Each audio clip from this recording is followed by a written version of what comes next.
Good morning, dear students. Welcome back to Sachdeva's Chemistry's classes.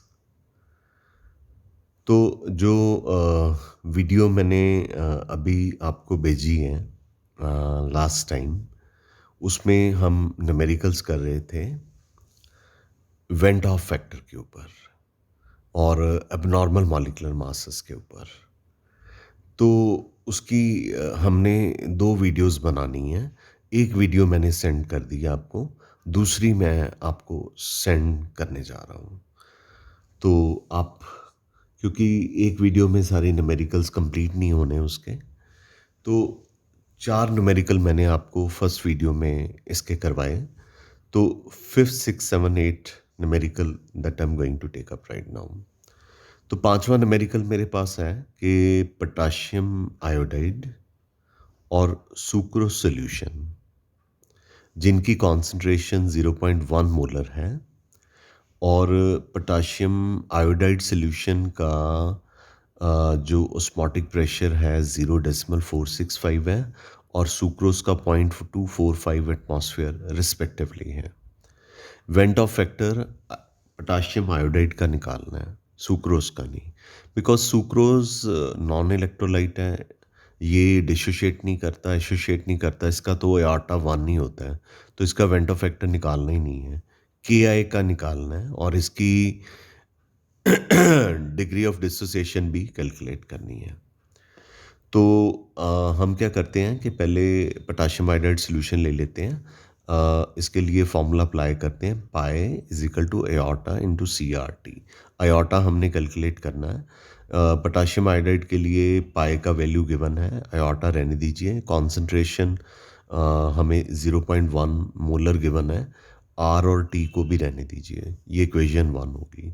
Sucrose solution ले लीजिए अब, क्योंकि हमारे पास दो सोल्यूशन थी, एक पोटाशियम आयोडाइड सोल्यूशन थी, एक सुक्रोज सोल्यूशन थी। अब हमने सुक्रोज सोल्यूशन ले ली। सुक्रोज सोल्यूशन का भी पाई 0.245 गिवन है, इसका भी आटा रहने दीजिए, इसकी भी कॉन्सेंट्रेशन 0.1 है, आर टी को रहने दीजिए, क्योंकि हम जब इक्वेशन 1 को 2 से डिवाइड करेंगे, आर टी और आर टी कट जाएगा और योटा का वैल्यू जो है वो निकल आएगा, यानी कि 0.465 को 0.245 से डिवाइड करेंगे तो iota will come out to be 1.898।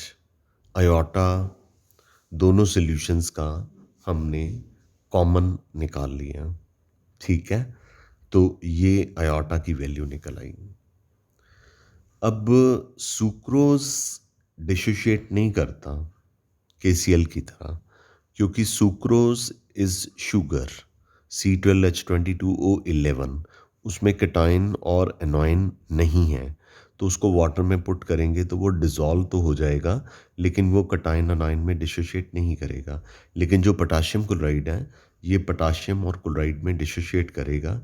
इसके इनिशियल नंबर ऑफ मोल्स जो हैं पोटाशियम क्लोराइड के 1 है। जब तक आपने इसको वाटर में नहीं डाला, पोटाशियम कैटाइन और क्लोराइड एनोइन 0 है। तो at equilibrium potassium chloride dissociate करता है। तो मैंने आपको पहले भी 4 न्यूमेरिकल कराए, तो डिसोसिएशन का मतलब 1 जो है अल्फा से रिड्यूस हो जाएगा, मतलब जितना रिड्यूस हुआ उसको अल्फा से रिप्रेजेंट कर दिया।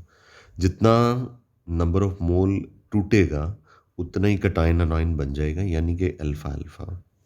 आपको पिछले 3 न्यूमेरिकल्स में लगातार ये बताता जा रहा हूँ कि आयोटा अगर MC/MO के इक्वल होता है तो आयोटा इसके इक्वल भी होता है, number of moles after dissociation divided by total number of moles. तो ये 1 माइनस अल्फा है इक्विलिब्रियम पे, ये अल्फा है और ये भी अल्फा है। तो minus alpha plus alpha cut जाएंगे, 1 प्लस अल्फा आ गया, यहाँ पे 1 प्लस अल्फा ले लिया। इनिशियल नंबर ऑफ मोल हमारे पास 1 है, ठीक है। तो एयोर्टा हमने MC/MO की बजाय क्योंकि यहाँ पे मॉलिक्यूलर मासेस का कोई सीन नहीं था, रादर पाए का सीन था, मतलब कि कॉलिगेटिव प्रॉपर्टी ऑस्मोटिक प्रेशर वाली दी हुई थी, और वहाँ से हमने अयोटा निकाल लिया हुआ है 1.898। मतलब एट द टोटलिटी हमेशा दो अयोटा की वैल्यूज़ को इक्वेट करना होता है। वो M C upon M O is equal to this हो सकती है, या iota is equal to M C upon M O observe colligative property upon calculated colligative properties हो सकती हैं, या अयोटा को आपने पहले किसी और तरीके से निकालना है तो उन दोनों अयोटा को इक्वेट कर दीजिए। एक अयोटा आपका 1+α/1 है और दूसरा अयोटा आपका 1.898 है। तो इक्वेशन 3 और 4 को इक्वेट करेंगे तो अल्फ़ा यानी कि डिग्री ऑफ डिसोसिएशन 0.8998 आएगा। तो परसेंटेज में कन्वर्ट करने के लिए इसको 100 से मल्टीप्लाई कर दीजिए, तो इसका मतलब केसीएल की डिसोसिएशन जो है 89.8% हो जाएगी। ठीक है, इसकी डिसोसिएशन जो है 89.8% हो जाएगी। I hope you understand this. Six numerical पे आ जाते हैं। जो सिक्स न्यूमेरिकल है इसमें उसने कहा है 0.6 मिलीलीटर ऑफ एसिटिक एसिड। मास नहीं गिवन, वॉल्यूम गिवन है, डेंसिटी भी गिवन है। तो जब डेंसिटी और वॉल्यूम गिवन है और इनको 1 लीटर वाटर में डिज़ोल्व कर दिया तो सोल्यूशन की डेंसिटी हो गई है, तो आपने मास ऑफ सोल्यूट बनाने के लिए इसके वॉल्यूम को इसकी डेंसिटी से मल्टीप्लाई कर देना तो मास ऑफ सोल्यूट आ जाएगा। ये एनसीईआरटी का न्यूमेरिकल है। तो कहता है 0.6 मिलीलीटर ऑफ एसिटिक एसिड जिसकी डेंसिटी 1.06 ग्राम पर मिलीलीटर है, इसको 1 लीटर वाटर में डिज़ोल्व किया है। Depression in freezing point observe for the strength of acid was 0.0205 degree Celsius, यानी कि डेल्टा टी एफ की वैल्यू गिवन है।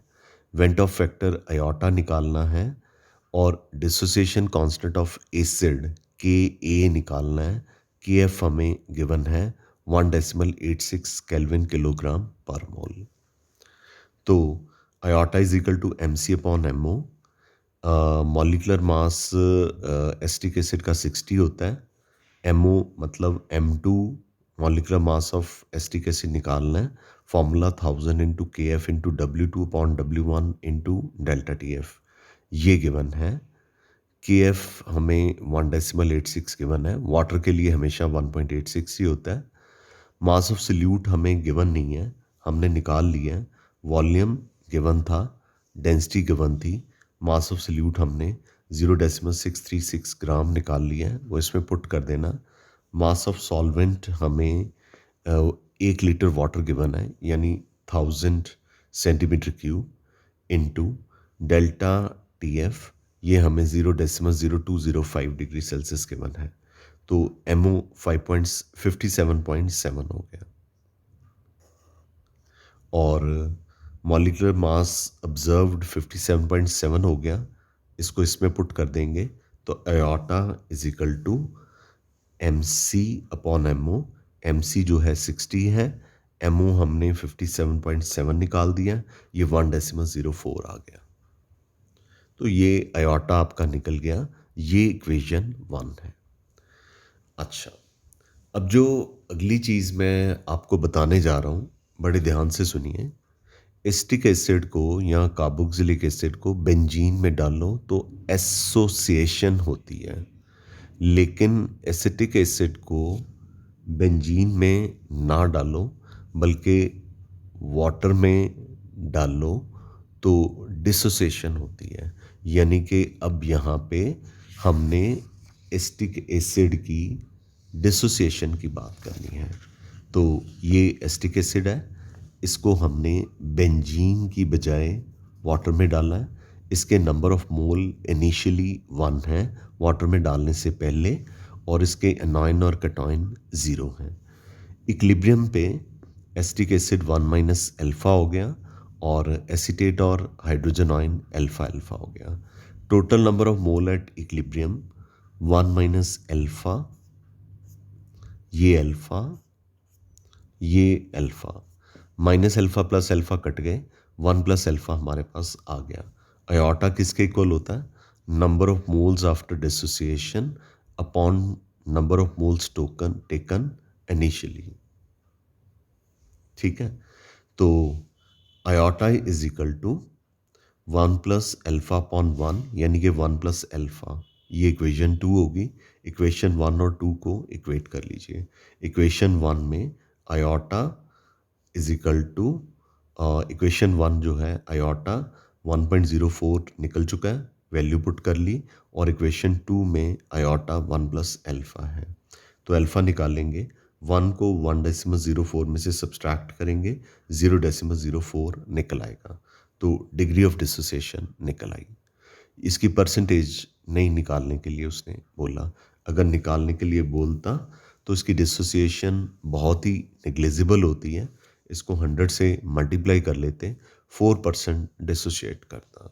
ये KCl की तरह नहीं है जो 90%, NaCl की तरह नहीं है जो 95% तक डिसोशिएट कर सकते हैं, मतलब 85 प्लस ही डिसोशिएट करते हैं, लेकिन जो एसिटिक एसिड है 2-3% ही डिसोशिएट करता है, यहाँ पे 4% डिसोशिएट कर रहा है। इस न्यूमेरिकल में डिसोसिएशन कांस्टेंट ऑफ एसिड निकालने के लिए बोला गया है। तो +1 में इक्विलिब्रियम के चैप्टर में हमारे पास एक ऑस्टवाल्ड डाइल्यूशन लॉ था आयनिक इक्विलिब्रियम में। उसके accordingly dissociation constant of acid is equal to C alpha square upon 1 minus alpha. अब हमारे पास कॉन्सेंट्रेशन नहीं है, concentration is equal to mass of solute. Mass of solute हमने एसिटिक एसिड का 0.636 निकाला है, मॉलिक्यूलर मास इसका 60 होता है, C हमने निकाल लिया। इस C की वैल्यू को इक्वेशन 3 में यहाँ पे पुट कर देना है, पुट कर दिया। अल्फ़ा हमने 0.04 निकालना है, उसका स्क्वायर कर देना है, और ये 1 माइनस अल्फ़ा, 1 माइनस अल्फ़ा का वैल्यू पुट कर लो। ये बहुत ही कम है, आप इसे निगलेक्ट करना चाहें तो कर दीजिए, कोई प्रॉब्लम नहीं है, उससे न्यूमेरिकल ईजियर हो जाएगा। आप इसको निगलेक्ट भी कर सकते हैं। You may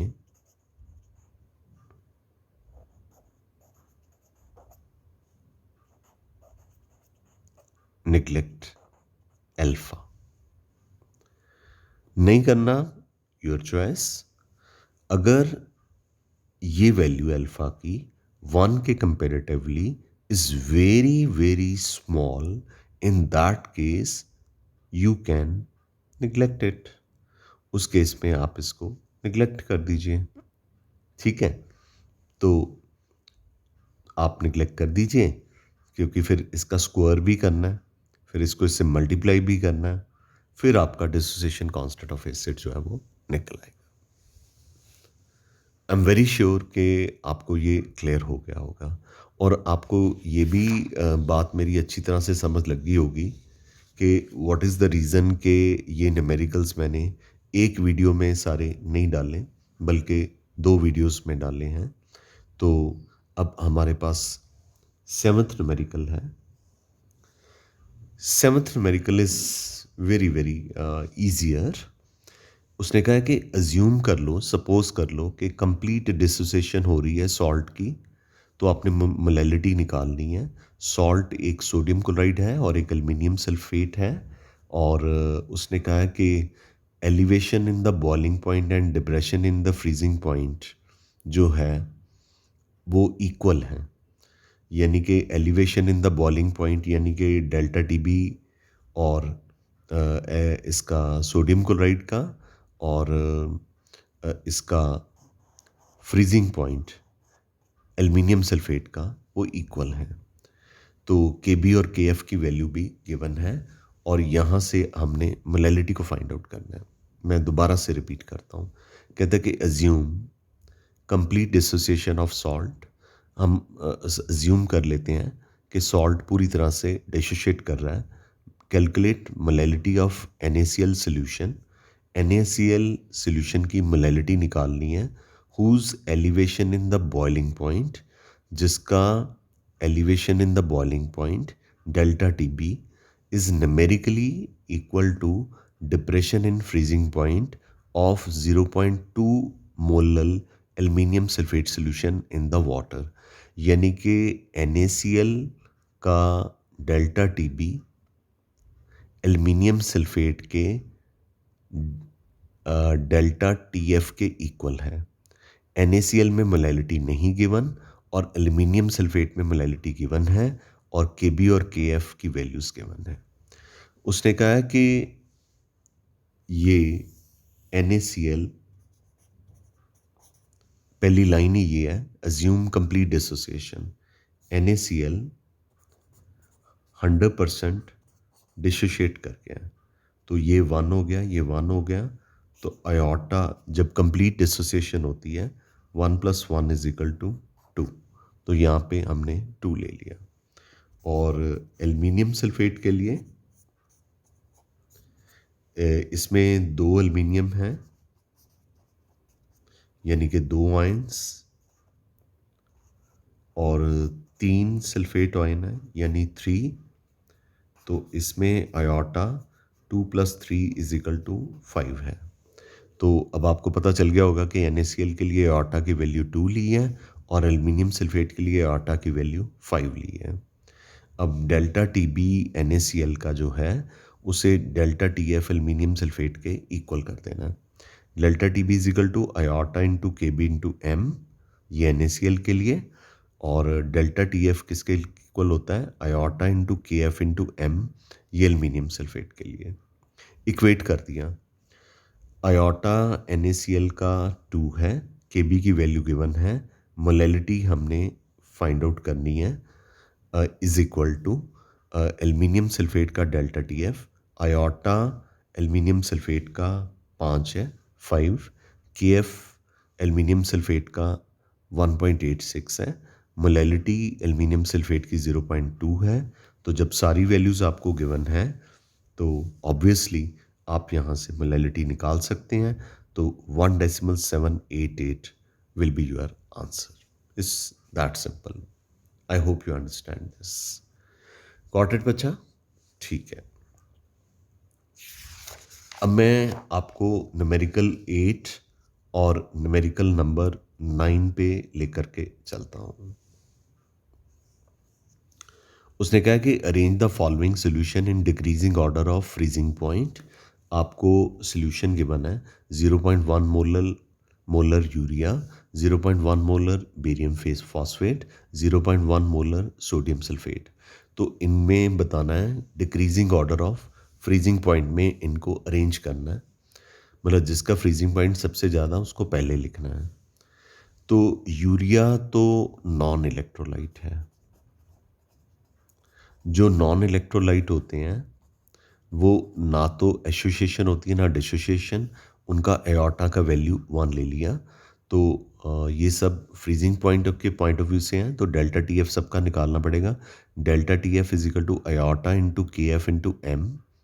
ठीक है, तो आयोटा हमें यूरिया का 1 पुट करना पड़ेगा, क्योंकि ना जिसकी एसोसिएशन होती है ना डिसोसिएशन होती है उसकी आयोटा की वैल्यू 1 लेनी पड़ती है।